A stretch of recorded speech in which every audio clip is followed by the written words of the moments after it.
जब आप परमेश्वर को ठट्टा करते हैं तो आपका हृदय जो है वो कठोर बन जाता है। सब लोग जितना ठट्टा को बोले आरंभ करे अपनार मंतरখন कठिन होबले आरंभ। Hebrew chapter 3 verse 13 by encourage one another daily so that none of you may be hardened by the sin's deceitfulness। আপনার শয়তানে যেটো ঠগি আছে তার যোগেদি আপনার মনটো যেন কঠিন নহয় তার কারণে ইজনে হিজনক উদগাবৰ কারণে কৈছে एक दूसरे को एनकरेज करो।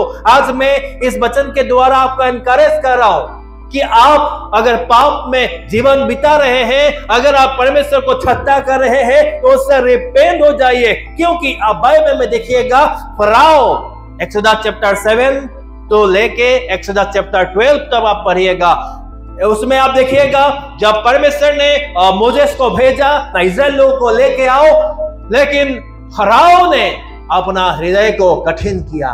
फराओ को अपना मन को इतना कठिन किया कि उसका मन कठिन होने का वजह से पूरा लोग खत्म हो गया। उसके बाद जो भी बचा कुछ था वो लोग नदी पार करते समय नदी में जाके डूब के मर गया। मतलब जो पुरुष लोग था मरने का जो कारण कौन बना? फराओ। फराओ का मन कठिन हो गया। अपनार घरर अपनी मालिक কথা মানো।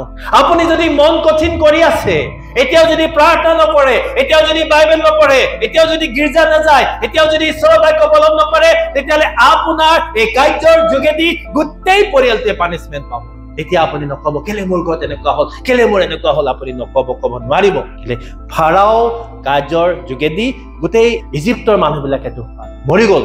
নদীত সোমাই যোৱাৰ লগে লগে ভাবিছিলে আমি ইজৰাইল বিলাকে যেনেকে পাৰ হৈ গ'ল আমিও পাৰ হৈ যাম, কিন্তু তাহাঁতে নোৱাৰিলে। কেলে? মন কঠিন আছে, ঈশ্বৰক নামানে আৰু ঈশ্বৰৰ মিৰাকল ল'বৰ কাৰণে গৈ আছে, পাপ সোমাই আছে আৰু আশীৰ্বাদ ল'বৰ কাৰণে আহিছে। তো পাপত আশীৰ্বাদ কেনেকে কাম কৰিব? পুৰণা পাত্ৰত নতুন দ্ৰাক্ষাৰস নাৰাখে। তেনেকে কৰিলে কি হ'ব? নতুন দ্ৰাক্ষাৰসতে পুৰণা এইটো ঘাৰাটো মানে কলহটো ফালি দিব। সেইকাৰণে আমি নতুন হ'ব লাগিব, তেতিয়া ঈশ্বৰৰ আশীৰ্বাদ আমাৰ জীৱনত আহিব। Praise the lord.